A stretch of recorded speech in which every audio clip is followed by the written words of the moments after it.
Assalomu alaykum, mani hurmatli va qiziquvchan kuzatuvchilarim. Bugun sizlar bilan mana shunaqa ramashka gulini to'qishni o'rganamiz. Buning uchun bizaga gulni o'rta qismi uchun sariq rangli ip, yaproqlari uchun oq rangli ipdan foydalandim.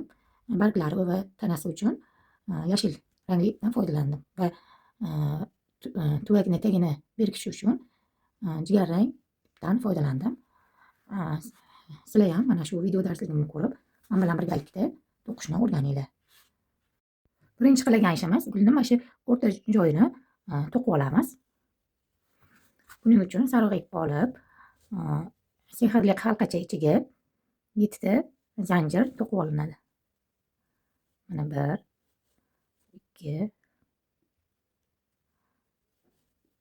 3, 4, 5, 6, 7 mana. Bitta zanjir to'qilgandan keyin ipni tortib olib, birinchi zanjir bilan birlashtirib olamiz.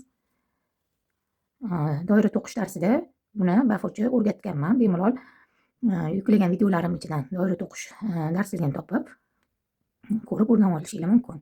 Endi ikkinchi qatorda har bir zanjir ichiga ko'paytiruvchi chokimizni, ya'ni ikkitadan har bir zanjir ichiga ikkitadan to'qib chiqiladi. Ko'paytiruvchi chok. Mana ikkinchisini to'qidim. Keyingi zanjirga ham ikkita to'qidim. Shu tariqa doirani oxirigacha har bir qatorga ikkitadan to'qib chiqiladi va doiraning oxirida bizda 14 ta zanjir hosil bo'lishi kerak. Mana doiraning oxirigacha ham keldik. Endi oxirgi doira bilan birlashtirib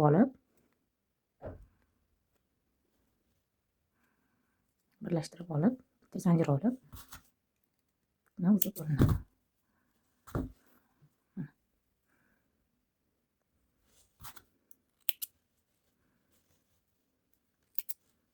Mana qancha gul to'qimoqchi bo'lsak, shuncha sariq doirachalardan to'qib olinadi. Ana endi gulni orqa qismini ham mana shu yashil joyini dumaloq qilib to'qib olinadi. Xuddi shu saru doira qanday to'qilgan bo'lsa, nechta gul yasamoqchi bo'lsak, shuncha yashil doirachalar ham to'qib olinadi. Endi gulni shu yaproqchalarini to'qib chiqiladi. Sariq doiradan va yashil doiradan bittadan olib, mana shu tarafini ustiga, orqa tarafini bir-biriga, orqasini orqaga qilib, oq ip yordamida birlashtirib olinadi.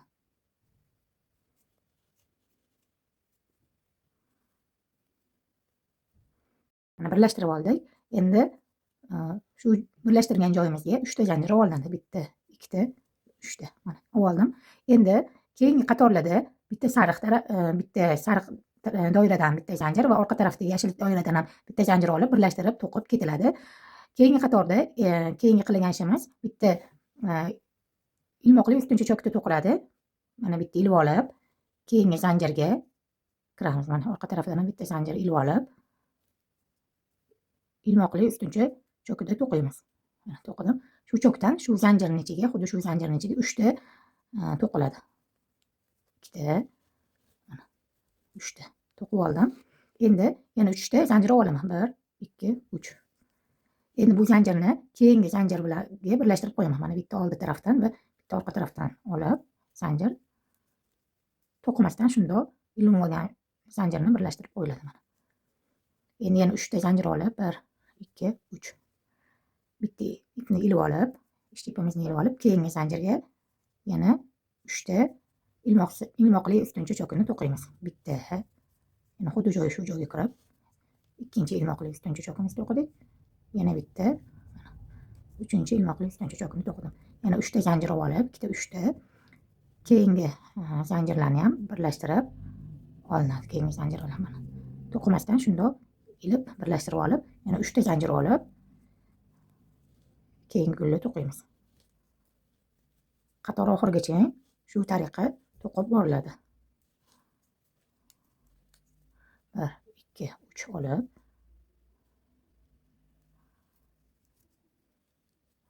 1, 2, 3.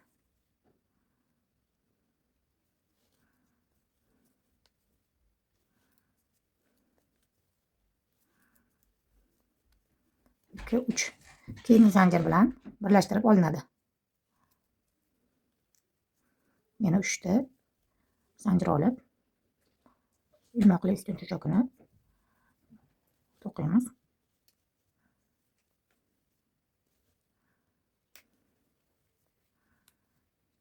Yana 1, 2, 3 ta zanjir olib, keyingi zanjir bilan birlashtirib qo'yamiz. Mana 1, 2, 3, 4, 5 ta yaproqcha bo'ldi. Endi mana shunaqa simdan olib, shu joy uchun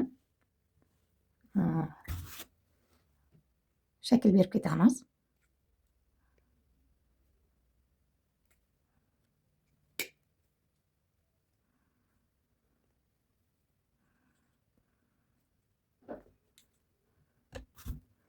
Mana to'qiyotgan gulimizni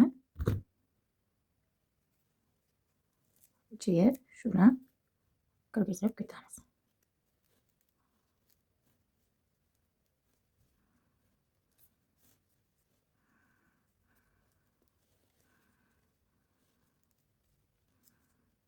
Mana yana ozgina sintifon shu joyi chiroyli bo'lib ish chiqishi uchun sintifon ichiga joylab qo'yiladi.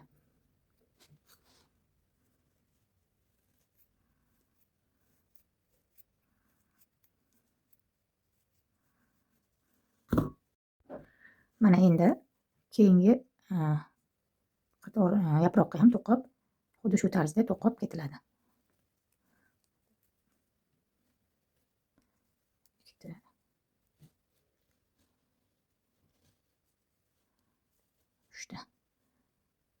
Uchta zanjir olib, birlashtirib gulni, yana 3 ta zanjir olib, oxirgi yaprog'imizni to'qib olinadi. 1, 2, 3. 1, 2, 3 zanjir olib,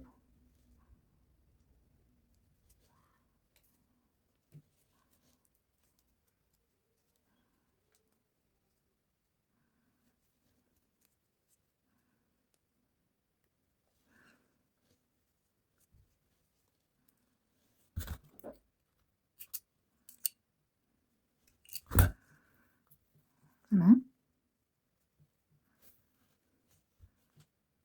ortiqcha iplarni kurchok yordamida ichiga tortib tashlaydi.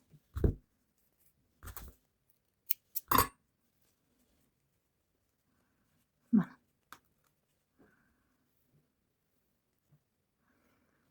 shu holatda bo'ladi. Ozgina kestirib, yashil ip yordamida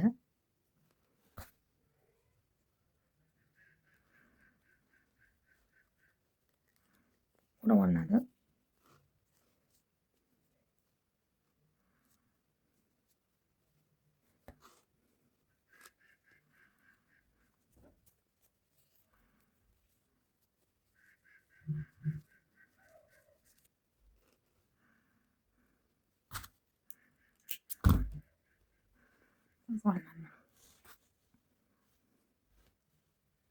Shu tariqa hamma gullarimizni to'qib chiqamiz. Endi yashil ipdan barglarni to'qib olinadi. Buning uchun shunaqa temirni simni to'g'irlab olib,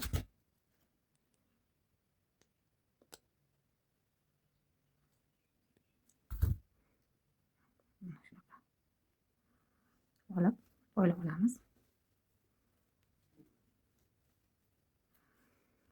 Endi kurchuk yordamida shu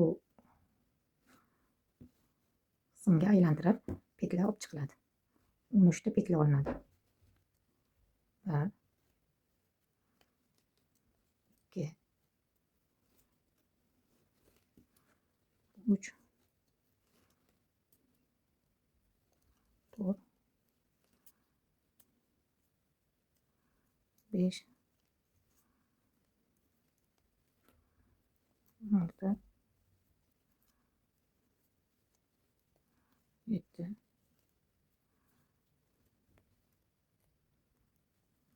8, 9, 10, 11, 12, 13. Mana 13 betlab oldim. Endi orqa tarafga o'girib, birinchi va ikkinchi betlarga oddiy ilmoqsiz ustun cho'chaqni to'qiymiz. Mana birinchi betlarga va yana keyingi ikkinchi betlarga, zanjirga. Mana ilmoqsiz ustun cho'chaqni to'qidim. Endi 3 va 4 betlarga ilmoqli yarim ustun cho'chaqni to'qiyman. Bitta, keyingi betlarga mana 2.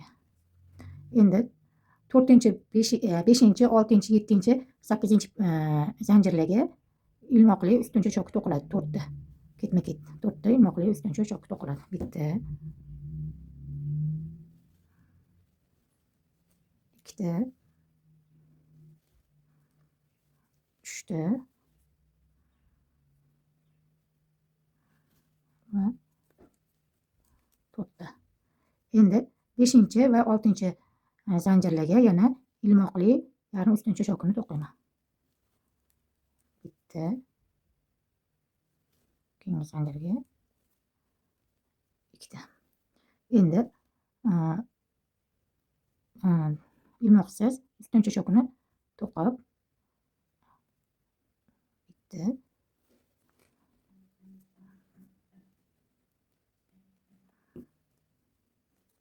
2 ta.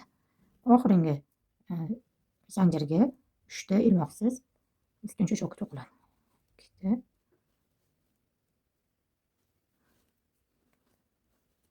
3 ta. Endi shu to'qiganlarimizni ro'parasiga, ya'ni qarshisiga xuddi shunaqa to'qib chiqiladi. Birinchi 2 ta ilmoqsiz ustun cho'chaqqa 1, 2, mana 2 ta ketma-ket to'qidim. 3 va 4 zanjirlarga ilmoqli yarim ustun cho'chaqni to'qiyman. 1, 2. Endi 5, 6, 7, 8 zanjirlarga ilmoqli ustun cho'chaqni to'qiyman. Bitta, 2 ta, 3 ta, 4 ta. Endi yana ilmoqli yarim ustun cho'chaqni 2 ta zanjirga, ketma-ket zanjirga to'qiyman. Bitta,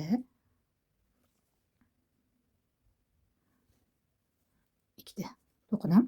Endi oxirgi petlarga ilmoqsiz ustun cho'chaqda to'qib, 2 ta mana ketma-ket to'qidim va oxirgi petlarni birlashtirib qo'yaman. Mana. Ipini uzayotganda sal uzunroq qilib uzamiz. Mana chiqarib olib, mana zanjirni simga oluvdik birinchi. Chunki mana shu sim bekilib ketishi uchun simga zanjir oldik. Mana shunda bargimizga har xil shaklda qayirib, xohlagancha qayirib shakl bersak bo'ladi. Endi qolgan simini kley yordamida yine kley silib simga o'rab qo'yiladi.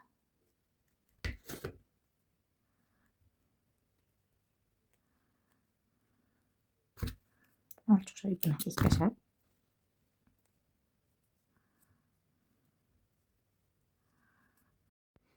mana barglarini ham to'qib oldim keraklicha.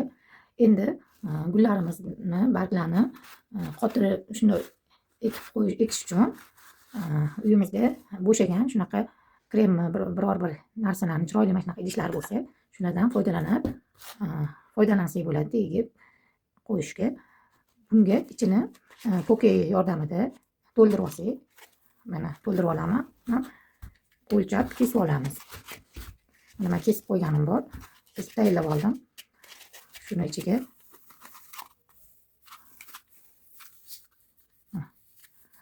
solib oldim. Endi shunga moslab shu pokeni joyini berkitish uchun jigarrang rangdan foydalanib ichini to'ldirib olamiz. Buning uchun sehrli halqachaga shunga moslab keraklicha doira to'qib to'ldirib olamiz. Ikkita. Mana to'qib oldim keraklicha. Shu dumaloqning ichiga kirgizib qo'yamiz va tayyor bo'lgan gullarimizni shu holatda mana o'rnatib chiqiladi.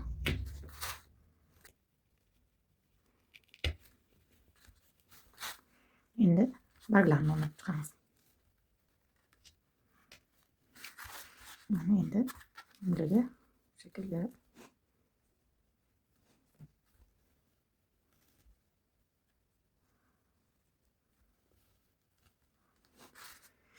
mana